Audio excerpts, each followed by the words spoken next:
बच्चों, स्वागत है आपका साइको लर्निंग में। आज हम लोग क्लास 12 का एनसीईआरटी हिंदी मीडियम का गुलाम का नियम करेंगे और सीबीएसई बोर्ड का भी मैं पूरा चैप्टर दूंगा। थोड़ा सीबीएसई बोर्ड वालों को वेट करना पड़ेगा। अभी एक दिन में कितना वीडियो बना सकते हैं, अभी तो बहुत सा काम तो करना पड़ता है। ठीक है, अगर वीडियो पसंद आएगा तो लाइक सब्सक्राइब कर दीजिएगा। आप लोग सब्सक्राइब नहीं करते, व्यू तो आता है पर सब्सक्राइब नहीं कर रहे हो। ठीक है बच्चों, स्टार्ट करते हैं वीडियो आज का। ये गुलाम का नियम जो है, गुलाम का नियम, उसको हम लोग जब गुलाम के नियम की बात करते हैं, गुलाम का नियम उसको एक और कहते हैं। जैसे गुलाम बल की मैं बात कर लूँ तो गुलाम बल को एक और चीज़ कहते हैं, स्थिर विद्युत बल। याद रखिएगा, अगर एग्ज़ाम में आपका आ रहा है स्थिर विद्युत बल बताइए तो वो गुलाम का ही नियम के बारे में पूछ रहा है, गुलाम बल के ही बारे में पूछ रहा है। आप लोग घबराइएगा नहीं, बस आप जानते रहिएगा। जब आप गुलाम के नियम की व्याख्या करते हैं, सिर्फ मान लीजिए मैं कर रहा हूँ गुलाम का नियम। गुलाम का नियम कहते किसे बच्चों? तो ध्यान दीजिएगा, गुलाम का नियम से पहले हम थोड़ा सा एक चीज़ जानते हैं कि एक्चुअल में पूरा यूनिवर्स में घटता क्या है। देखिए ऐसे मैं आपको एक चीज़ समझाता हूँ। जैसे देखिए पृथ्वी पे क्या है, गुरुत्वाकर्षण बल है। ये पृथ्वी है, हमारे इस पर गुरुत्वाकर्षण बल है। लेकिन अगर हम अंतरिक्ष, पृथ्वी के बाहर अंतरिक्ष में जाए, दो कोई रॉड ले लीजिए, चाहे लकड़ी ले लीजिए चाहे लोहे का ले लीजिए, दो रॉड ऐसे थोड़ा दूर दूर पर या एक बित्ते की दूरी पर रख दीजिए। अब होगा क्या, लकड़ी का ही मान लीजिए है, तो लकड़ी का रॉड क्या करेंगे, जब एक बित्ते की दूरी पे या फिर 1 मीटर की दूरी पे आप रखे रहेंगे तो ये आपस में एक दूसरे में चिपक जाएंगे कुछ टाइम समय बाद। क्यों ऐसा होता है? क्योंकि हर एक वस्तु, हर एक पदार्थ, चाहे वो आपका पेन का इंक हो, चाहे निब हो, चाहे ये दो पेन ही क्यों ना हो, हर वस्तु एक दूसरे को आपस में आकर्षित करती रहती है या प्रतिकर्षित करती रहती है। अब बस हमें फील नहीं होता, वो अलग बात है। लेकिन इतना याद रखिएगा, अगर लकड़ी का, प्लास्टिक का, चाहे जो भी मटेरियल हो, आप अगर अंतरिक्ष में रखते हैं कुछ दूरी पर, तो हम कुछ समय पश्चात देखते हैं कि दोनों ही ऐसे एक दूसरे से चिपक जाते हैं, दोनों ही चिपक जाते हैं। तो ये होता क्या है, क्योंकि हर एक पदार्थ दूसरे पदार्थ को अपनी तरफ आकर्षित या प्रतिकर्षित करते रहते हैं। इस बात में कोई दो राय नहीं है, क्योंकि हर एक पदार्थ परमाणु से मिलकर बना है और वो एक दूसरे को आकर्षित करती ही है और प्रतिकर्षित भी करती हैं। तो इसमें आपको जो गुलाम का नियम है, गुलाम का नियम है, वो केवल आवेशों के लिए बनाया गया है। हमने पढ़ा था जैसे कि एक सार्वत्रिक गुरुत्वाकर्षण होता है, गुरुत्वाकर्षण, इसके बारे में आप जानते होंगे। वो क्या कहता है, दो पिंडों के बीच से एक पिंड ये है, दूसरा पिंड ये है, इसका द्रव्यमान m1 है, इसका द्रव्यमान m2 है। अब ये क्या करेगा, ये दोनों एक दूसरे को आकर्षित करेंगे या फिर प्रतिकर्षित करेंगे। तो अब इन दोनों के बीच में बल कितना लग रहा है, तो हम क्या करते हैं, अगर बल निकालते हैं तो क्या करते हैं, m1 इंटू दोनों द्रव्यमान का गुणा करके, और जितने दूर पे है, मान लीजिए r दूरी पर है तो r से स्क्वायर करके भाग देते हैं। अभी सब समझाऊंगा आपको कि ये r स्क्वायर क्या है। अब फिर देखिए ये प्रोपोर्शनल होता है। अब इस प्रोपोर्शनल को हटाने के लिए क्या करते हैं, हम इस यहाँ पे एक नियतांक जोड़ते हैं g। अभी इसका सब वैल्यू समझाएंगे आपको, m2/mr। आपने ये 11th क्लास में पढ़ा होगा। ठीक वैसे ही इसी नियम का उपयोग करके गुलाम ने भी कुछ किया है, लेकिन वो किसके लिए, आवेशों के लिए। बस उसी के बारे में पढ़ना है कि आवेशों के बीच में क्या, कैसा बल लग रहा है, क्या नहीं लग रहा है, उसी चीज़ के बारे में बहुत अच्छे डिटेल में पढ़ना है। तो बने रहिए, हम उसी के बारे में पढ़ने चलते हैं।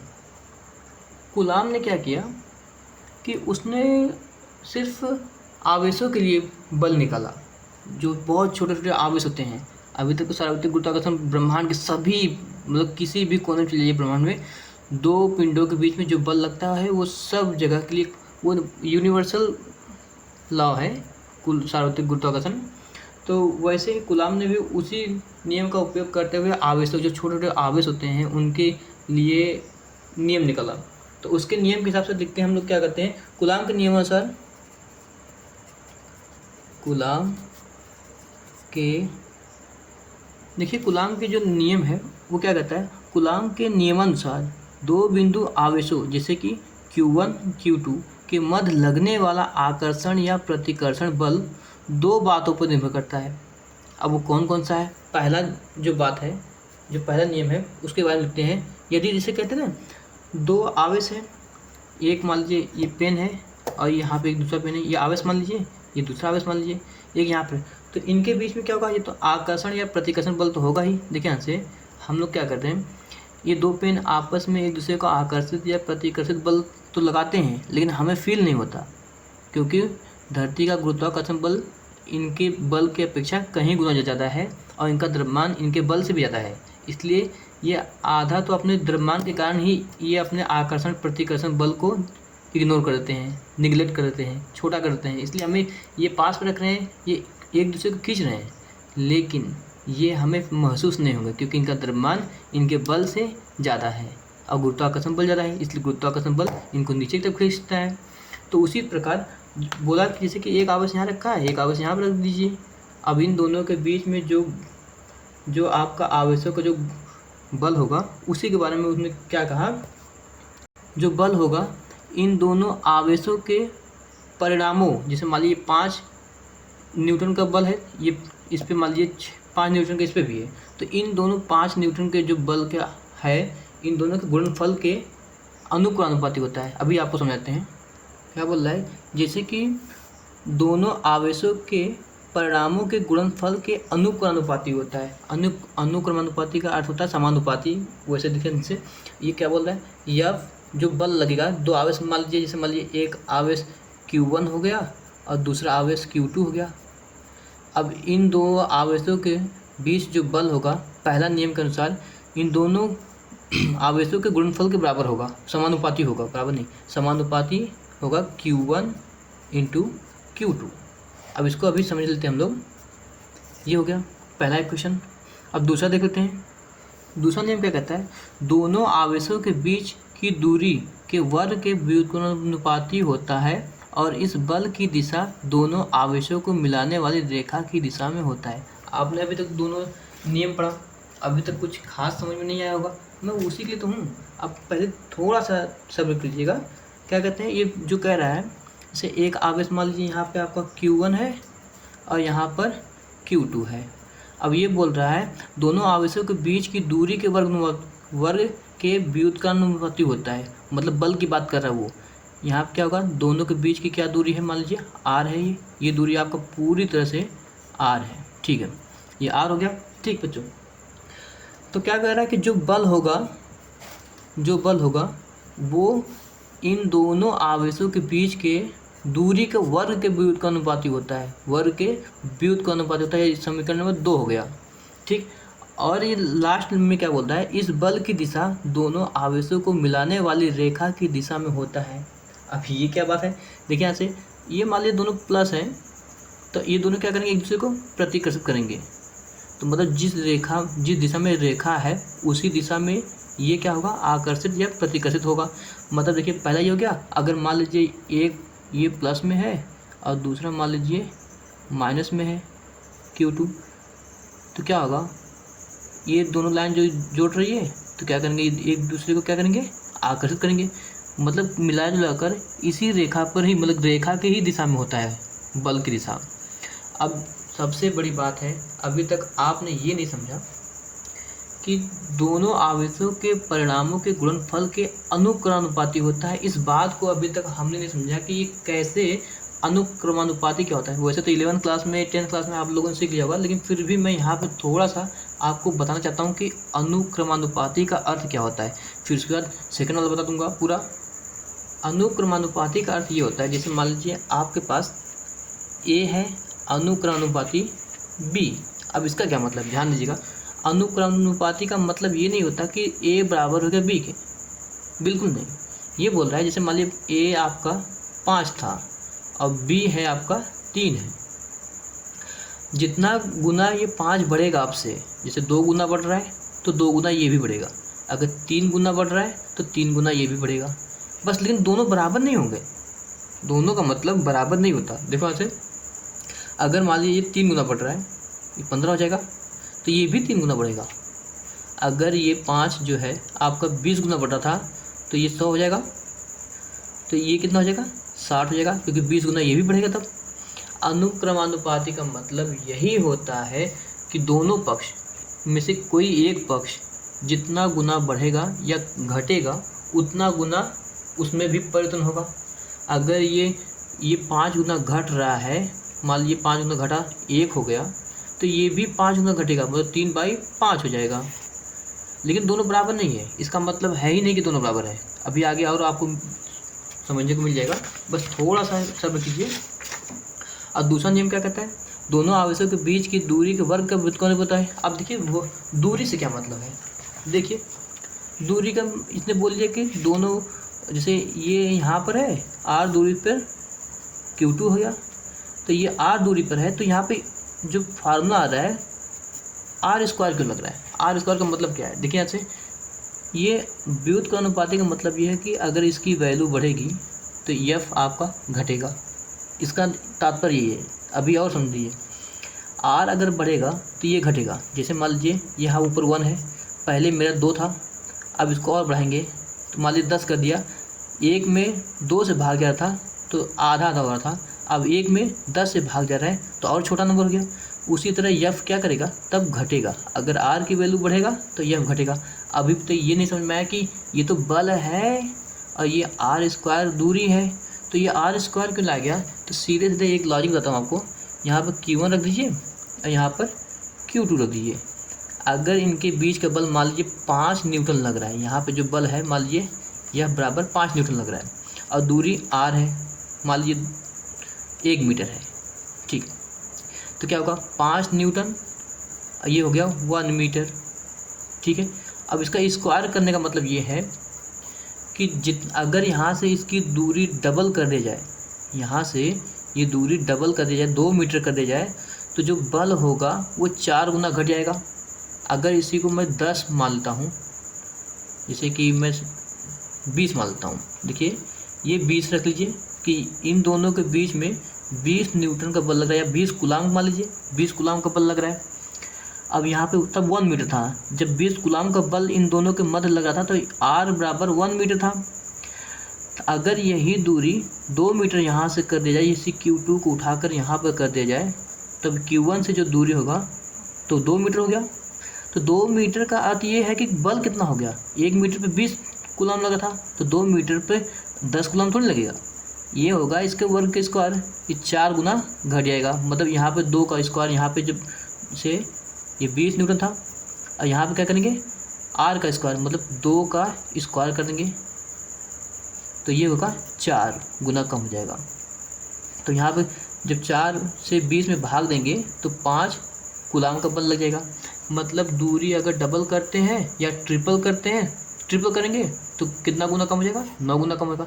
अगर 4 गुना दूरी बढ़ाते हैं, 4 गुना दूरी बढ़ाते हैं तो 16 गुना बल कम हो जाएगा। अगर दूरी घटाते हैं तो बल बढ़ेगा उतना गुना। ये है इसका तात्पर्य। मतलब अगर वस्तु के बीच की दूरी बढ़ाएंगे तो वो उतना गुना बल कम होगा, वो इसको स्क्वायर की, इसलिए ये स्क्वायर लगा हुआ है, ठीक है। आगे देखते हैं। अब देखिए समीकरण नंबर 1 हमारा यहाँ पर है, समीकरण नंबर 2 यहाँ पर हमारा है। तो समीकरण 1 व 2 से, समीकरण 1 व 2 से क्या हो जाएगा बच्चों, तो जो ये दोनों में ही क्या है आपका f है, f proportional to Q1 Q2 है, और यहाँ पे f directly inversely proportional to 1/r²। तो क्या हो जाएगा, दोनों का मिक्स कर देंगे तो आपका हो जाएगा f directly proportional to Q1 Q2/r² हो गया। अब देखिए यहाँ से मैं एक चीज़ और कर रहा हूँ, या अब इसको इक्वल में कन्वर्ट कर रहा हूँ, इक्वल में कन्वर्ट कर रहा हूँ, यहाँ पे एक स्मॉल k ला रहा हूँ। अब इसका मतलब आपको समझाते हैं, r²। देखिए यहाँ पर k क्या है, स्मॉल k जो है आपका अनुक्रमानुपाती नियतांक है, अनुक्रमानुपाती नियतांक है। अब ध्यान दीजिए ये क्यों आया, याद रखिएगा जब भी फिजिक्स में या मैथ में ऐसा होता है, प्रोपोर्शनल को जब हटाते हैं बराबर में कन्वर्ट करते हैं तो एक नियतांक लाते हैं। अब ये होता क्यों है उसको समझिए। आपका ये था ना f directly proportional to Q1 Q2 by r square, ये था ना आपका। ध्यान दीजिए मैं क्या कर रहा हूँ, पहले इसको देखिए ध्यान से। यहाँ पे इन सब की एक वैल्यू मान लीजिए, एफ की एक वैल्यू मान लीजिए 5 है। अब प्रोपोर्शनल टू इसको 3 मान लिया मैंने, ठीक है। अब क्या करते हैं, इसको 4 गुना बढ़ा दिया मैंने, यहाँ पे भी तब 4 गुना बढ़ेगा, तो ये 20 हो गया, प्रोपोर्शनल टू ये 12 हो गया। अब इसको क्या करना है, प्रोपोर्शनल को हटा कर हमें इक्वल में चेंज करना है। लेकिन जब इक्वल तभी होगा जब 20 बराबर 20 होगा, ये 12 है ना, तो बराबर नहीं सकता, लेकिन फिर भी हम बराबर में कन्वर्ट करते हैं तो एक कांस्टेंट वैल्यू लाना पड़ेगा। बराबर लाएंगे तो देखिए कांस्टेंट वैल्यू कितना होगा, वो डिपेंड करता है आपको कि कांस्टेंट वैल्यू आप कितना देंगे। यहाँ पे मैं मान लीजिए मैं के ला रहा हूँ, ये 12 हो गया। अब के का मान कितना होगा, सीधे सीधे 20/12 होगा। देखिए अगर के का मान 20/12 रख दूंगा तो देखिए 20/20 आ गया। तो मतलब जो आपका नियतांक आता है वो इन दोनों पक्षों को बराबर करने लिए आता है।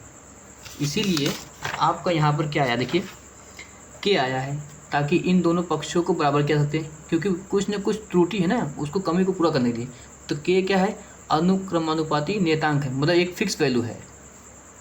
अब देखिए यहाँ से के हमेशा मतलब जैसे आवेश है आपका, निर्वात में रख दीजिए, वायु में रख दीजिए, या फिर किसी और माध्यम में रख दीजिए, प्लास्टिक हुआ, रबड़ हुआ, तेल हुआ, बहुत सारी चीज़ें हैं जिनमें आप उसको रखेंगे तो के का मान भी बदलेगा। के का मान भी एक हर चीज़ के अलग अलग फिक्स होता है। तो उसी के बारे में हम थोड़ा देखते हैं, के का निर्भरता पे ध्यान दीजिएगा। के का मान आवेशों के बीच के माध्यम पर तथा आवेश, दूरी व बल के मात्रकों पर निर्भर करता है। ध्यान दीजिए, पहले ध्यान दीजिएगा, आवेश हो गया, आवेश पर, दूरी पर और बल पर ये निर्भर करता है कि देखिए आवेश है, दूरी है, बल है, इन तीनों चीज़ों पे निर्भर करता है। तो ये हो गया मात्रक हो गया एक तरफ से, क्योंकि क्यू है ये आवेश है, आवेश का मात्रक होता है, दूरी का मात्रक होता है, बल का मात्रक होता है। तो एक तरफ से कह सकते हैं कि मात्रकों पर निर्भर करता है ये। अभी उसको हम लोग कूलाम का नियम जब डेरिवेट कर लेंगे पूरा, तो लास्ट में हम आपको ये पूरा समझाएंगे पूरा डिटेल में कि मात्रकों पर कैसे निर्भर करता है। और ध्यान दीजिएगा, तो कोई अगर माध्यम आ गया, जैसे ये हवा के लिए इसका मान के का मान 1 हो जाएगा। तो ऐसे से अलग अलग चीज़ों के लिए हम लोग बहुत सी चीज़ लगाते हैं, के का मान नहीं, मतलब उसका अलग वैल्यू होता है। अभी हम आपको पूरा डिटेल में बताते हैं, थोड़ा सा बस वेट कीजिए।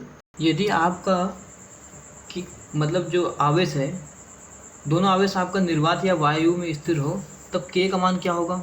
यदि वो माध्यम में होंगे किसी और माध्यम में, तब क्या होगा, उस पर डिस्कस करते हैं हम लोग।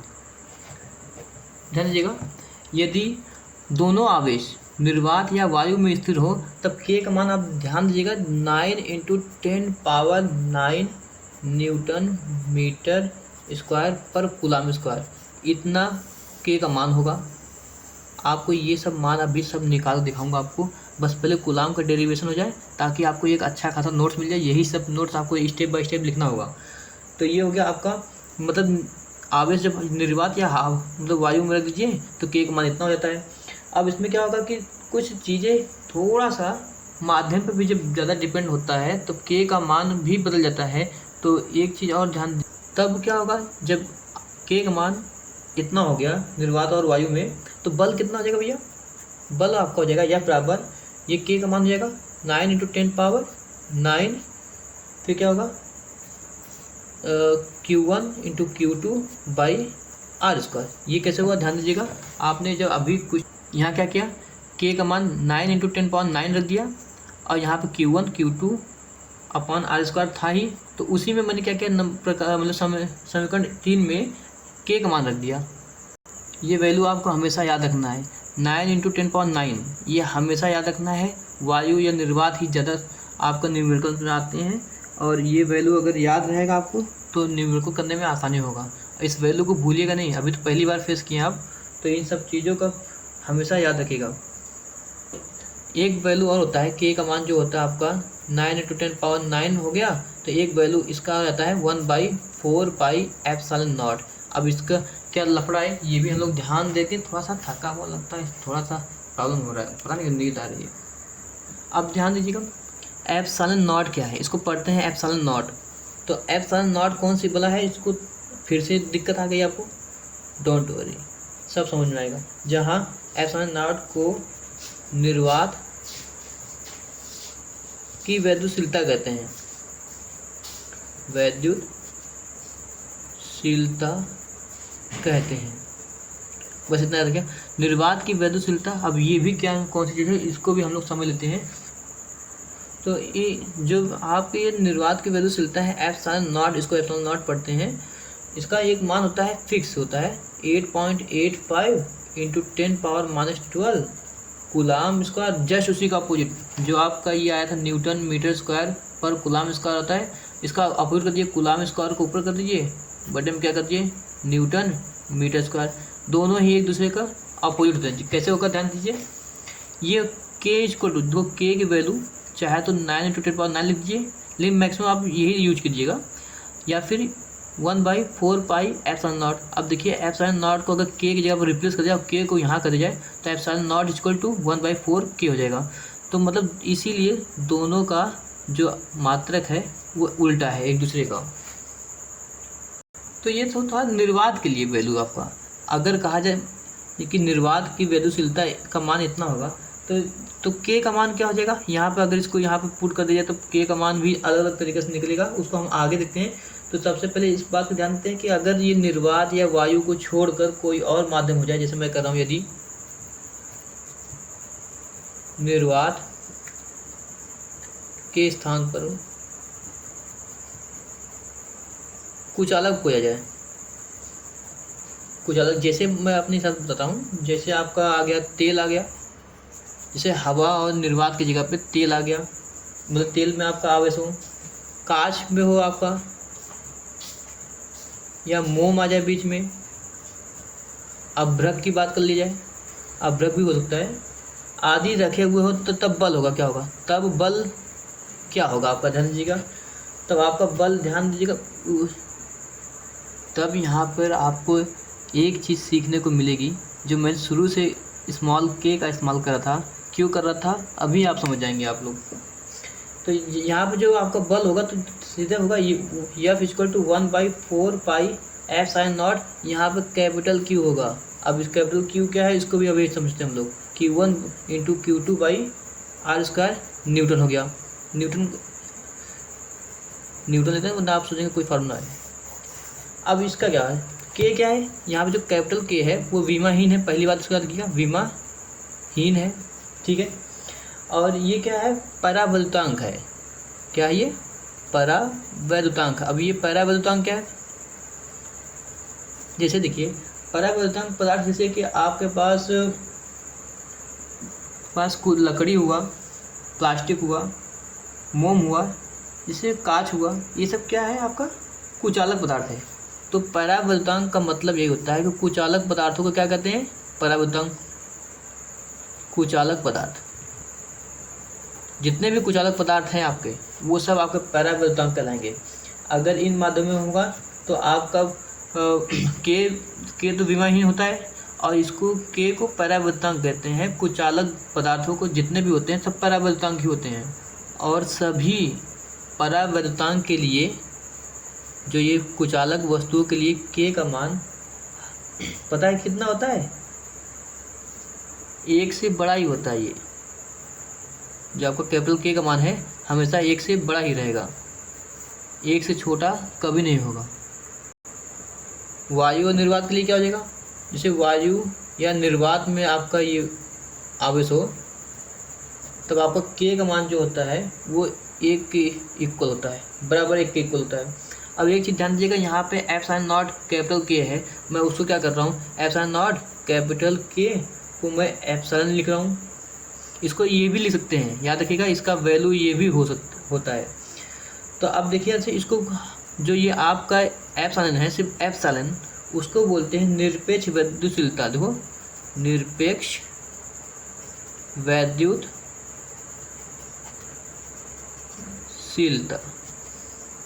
तो क्या करते हैं कि एप्सिलॉन नॉट के की जगह पे सिर्फ एप्सिलॉन रखते हैं। जैसे देखिए यहाँ पे एप्सिलॉन नॉट के है, इसकी जगह पे केवल आप यही रख सकते हो। तो वही मैं कर रहा हूँ, F equal to 1/4 pi epsilon हो गया into Q1 Q2 by r square हो गया, और ये न्यूटन।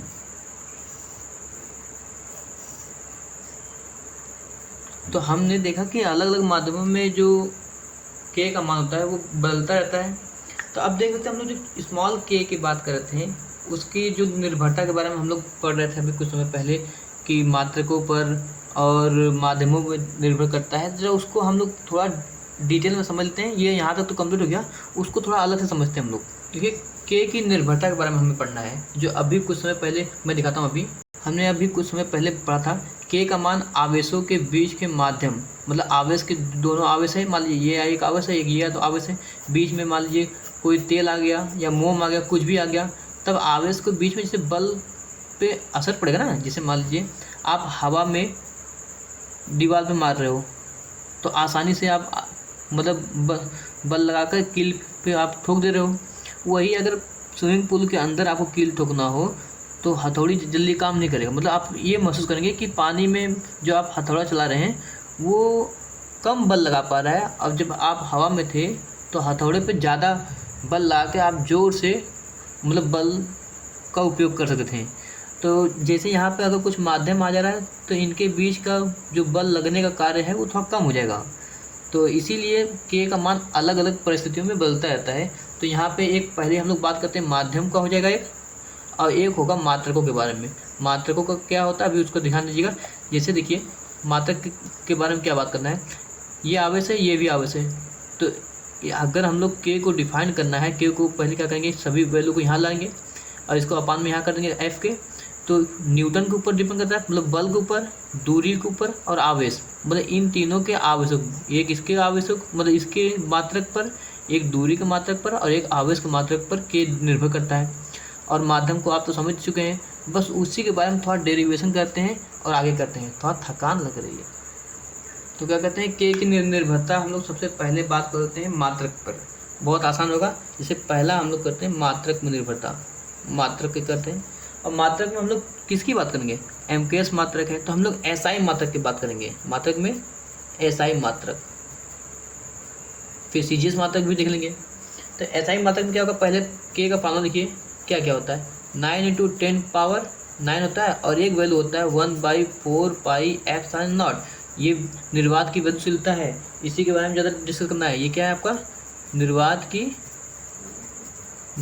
की विद्युतशीलता है। ठीक है बच्चों, निर्वात की विद्युतशीलता है।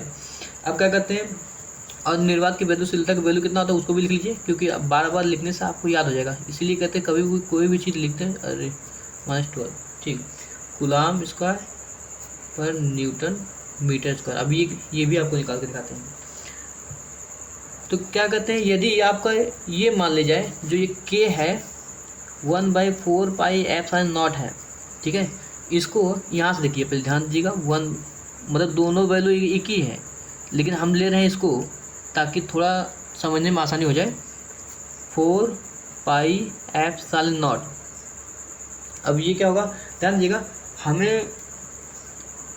हमें यही करना है कि इस के का मान अगर एसआई मात्रक में निकालना है तो ये जो हमने निर्वात की विद्युतशीलता का मान है इसका यहाँ पे वैल्यू रख देते हैं। तो क्या हो जाएगा 1/4 और पाई का मान होगा 3.14 इंटू 8.85 इंटू 10⁻⁻12 होता है। अब इससे क्या निकल जाएगा, ध्यान दीजिएगा, जब पूरा डिवाइड करेंगे आप लोग तो एक ही चीज़ वैल्यू निकल कर आएगा 9 × 10⁻9। अब इसका मात्रक भी आपको पता होना चाहिए, जस्ट इसी को उल्टा होता है, newton metre square centimetre square. ये मैंने आपको स्टार्टिंग में बता दिया था, इसलिए इसको लिख लिया मैंने ताकि आप बार बार आपके सामने आता रहे। बस यही बता रहा हूँ कि यहाँ पर निर्वात की विद्युतशीलता का जो मान है 8.85 इसको रख देंगे तो यही निकल कर आता है। ये मैंने बस इसको लिखना नहीं चाहिए था मुझे, लेकिन मैं बार बार आपके सामने लिख रहा हूँ ताकि आपको याद रहे। न्यूमेरिकल में इसी का इस्तेमाल कीजिएगा, इसका इस्तेमाल मत कीजिएगा। बस इसी के वैल्यू मतलब जहाँ पे ये है पूरा उसके जगह पे ये रख दीजिएगा, आसानी से आपका न्यूमेरिकल सॉल्व हो जाएगा। तो ये चीज़ जो आया है, ये जो चीज़ है ये निर्वात इसी वैल्यू से निकला है, ये मान कोई गलत नहीं है। अब जब मात्रक का ऐसा के का वैल्यू तो निकल ही गया है, तो के का मात्रक की बात करते हैं। जैसे के का मात्रक क्या क्या होता है, तो के का फार्मूला क्या होता है, डायरेक्ट लिखिए 1। के का मात्रक अभी हम लोग पढ़े थे कि बल, आवेश और दूरी पर निर्भर करता है। तो हमारा जो फार्मूला था F equal to Q1 Q2 by r square, ये था। अब क्या कर दिए, के को अकेला छोड़ दीजिए, बाकी सबको उधर लीजिए, तो हो क्या जाएगा, F, ये आर नीचे है तो ऊपर हो गया, आर स्क्वायर हो गया, बटे में क्या हो, ये ऊपर है नीचे हो जाएंगे इस बल आकर, तो क्या हो जाएगा, ये के बच गया। अब ध्यान दीजिएगा, बल का मात्रक क्या होता है, न्यूटन, ये आर स्क्वायर मतलब दूरी का स्क्वायर, तो क्या हो जाएगा, मीटर स्क्वायर। आवेश Q1 का मात्रक क्या होता है, आवेश का C होता है, और Q2 का मात्रक C होता है, तो क्या हो जाएगा, newton metre square C square. आज की वीडियो दमदार नहीं है क्योंकि थक गए, बेकार लग रहा है, फिर भी पढ़ाएंगे कर में, ताकि आप लोग को वीडियो टाइम मिलता रहे। इसीलिए यहाँ पर 9 × 10⁹ न्यूटन मीटर पर कूलाम स्क्वायर लिखा था, न्यूटन मीटर स्क्वायर पर कूलाम स्क्वायर लिखा था। इसीलिए ये यहाँ से के का मात्रक है, ये के का मात्रक यहाँ पर जो उसकी न्यूमेरिकल वैल्यू है उसी के साथ रखा था ना, के का मात्रक। तो मात्रक हमेशा याद रखिएगा, न्यूमेरिकल में भी रखेंगे, हर जगह रखेंगे। अभी मात्रकों का उपयोग करके बहुत कुछ निकालना है आपको। तब हम सीधे सीधे क्या कहते हैं, के का मान आपका होगा 1/4 pi F sine not, directly हो जाएगा। 9 × 10⁹ हो गया, ये होगा न्यूटन मीटर स्क्वायर पर कूलाम स्क्वायर, यहाँ तक हुआ। अब अगर इसको सीजीएस में देखा जाए, सीजीएस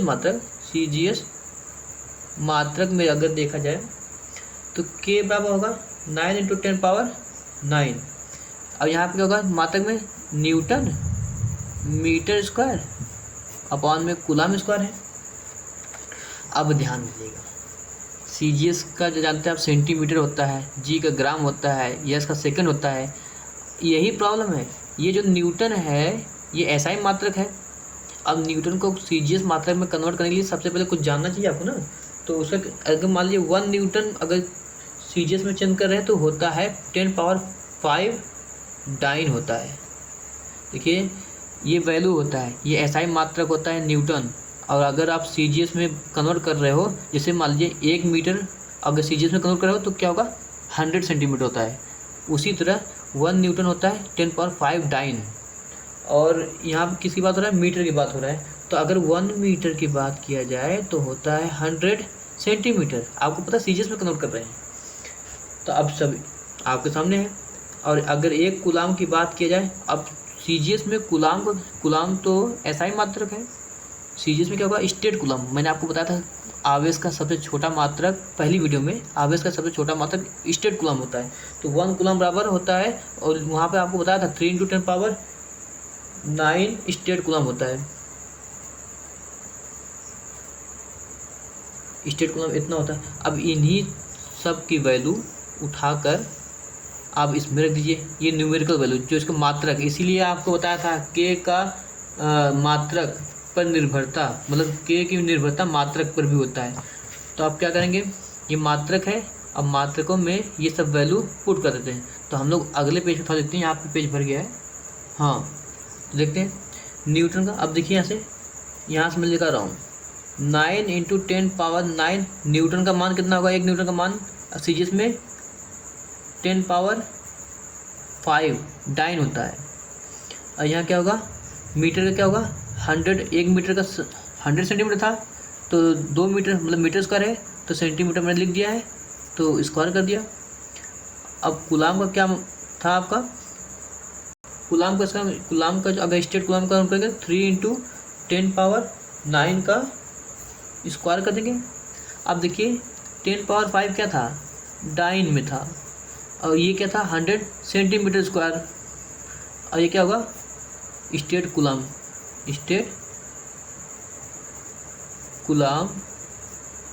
का स्क्वायर होगा। ठीक है बच्चों। अब यहाँ पे क्या करेंगे, डायरेक्ट 9 × 10⁹ × 10⁵ × 100 का क्या होगा, डायरेक्ट लिखते हैं 10⁴ लिखते हैं, जानते हैं आप लोग। ये क्या होगा, 3 3 9, अब फिर क्या होगा, ये 2 बार होगा, 10 पावर 9 इंटू 10 पावर 9। अब यहाँ पे क्या होगा, डाइन हो गया, सेंटीमीटर स्क्वायर हो गया अपॉन स्टेट कूलम का स्क्वायर। देखिए 9 से 9 कैंसिल हो गया, 10 पावर 9 से 10 पावर 9 कैंसिल हो गया, ये देखिए जुड़ जाता है, 10 पावर 5 10 पावर 4 बेस कॉमन है तो 5 और 4 9 हो गया, ये दोनों मिलकर से कटेगा। अब बचा क्या, 1 ही तो बचा, तो आपका CGS में के का मान CGS में 1 आ गया। ये किस में है आपका, CGS में, CGS। अब बात करते हैं के की माध्यम पर निर्भरता। समझ लीजिए ध्यान से, के की माध्यम पर निर्भरता क्या होता है। अगर आपका निर्वात में हो आवेश, निर्वात या वायु में, तब के का मान आप लिखते हो 1/4 पाई एप्सिलॉन नॉट। अब आपको पता है एप्सिलॉन नॉट होता है निर्वात की विद्युतशीलता, बार बार लिखेंगे याद हो जाएगा, निर्वात की विद्युतशीलता। मैं बार बार इसलिए लिख रहा हूँ ताकि आपको सामने बार बार पढ़े और आपको याद हो जाए। अब और अगर आपका निर्वात या वायु को छोड़कर किसी और माध्यम हो, जैसे मान लीजिए किसी और माध्यम में, मान लीजिए ये माध्यम में, ठीक है, अगर माध्यम में है तो के का मान क्या हो जाएगा, तो 1/4 पाई एप्सिलॉन। अब देखिए यहाँ से, जीरो का मतलब है कोई भी माध्यम का निगलेक्ट करना, मतलब साइलेंट करना है, मतलब जीरो का अर्थ ये होता है वहाँ पर कुछ भी नहीं है, या हवा नहीं, हवा है या तो निर्वात है। अब यहाँ पे माध्यम है तो यम दर्शाते हैं, मीडियम, तो एप्सिलॉन यम को लिखते हैं माध्यम की निर्भरता, माध्यम की निर्भरता। इतना समझ में आया, निर्भरता नहीं, माध्यम की विद्युतशीलता, क्या क्या मैं लिख रहा हूँ, विद्युतशीलता, ठीक है। अब क्या करना है, निर्वात की विद्युतशीलता इतना है, मतलब हवा या वायु, मान लीजिए वायु में विद्युतशीलता मतलब इतना है के का मान, और माध्यम में के का मान इतना है, ठीक। तो अब हमें ध्यान देने वाली बात है कि अगर हम बल लिखेंगे हवा में, मतलब वायु का, अगर वायु में बल लिखेंगे तो क्या हो सकता है, 1/4 pi epsilon nought Q1 Q2 by r square. इसको समीकरण नंबर 1 मान लीजिए। अगर बात लीजिए कि माध्यम में बात कर रहा है, यह माध्यम में है, माध्यम में 1/4 pi epsilon m Q1 Q2 by r square. इसको समीकरण नंबर 2 मान लीजिए। देखिए यहाँ से माध्यम, बस खाली यहाँ पे जीरो का मतलब है एक भी माध्यम नहीं, शायद खत्म, यहाँ क्या है, कोई ना कोई माध्यम है यम का मतलब। अब समीकरण 1 डिवाइडेड बाई समीकरण 2 क्या करेंगे, यफ वायु है बटे यफ माध्यम है, तो बराबर क्या होगा। अब आपको पता है 1/4 पाई एप्सिलॉन नॉट, एक ही ध्यान दीजिएगा, ये वाला फंक्शन, ये वाला फंक्शन पूरी तरह से कैसे हो जाएगा, क्योंकि इसमें से इसी से भाग देंगे करके 1 हो जाएगा, तो उसको हम नहीं लिखेंगे, तो 1/4 पाई एप्सिलॉन नॉट। अब इसके नीचे जब भाग देते हैं तो उसको क्या कहते हैं, उलट के लिख देते हैं ऊपर, 4 पाई एप्सिलॉन यम बटे 1। यहाँ तक कोई दिक्कत नहीं, 4 पाई कैंसिल हो गया। अब बचा क्या, यफ वायु बटे यफ माध्यम बराबर होगा एप्सिलॉन यम बटे एप्सिलॉन नॉट। अब एक चीज़ से और आपको मैं रूबरू कराना चाहता हूँ कि जो आपका epsilon m upon epsilon nought आया है, इसको शॉर्टकट दर्शाते हैं एप्सिलॉन आर।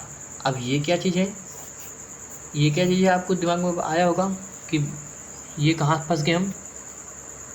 एप्सिलॉन आर को आपेक्षिक विद्युतशीलता बोलते हैं, आपेक्षिक विद्युतशीलता।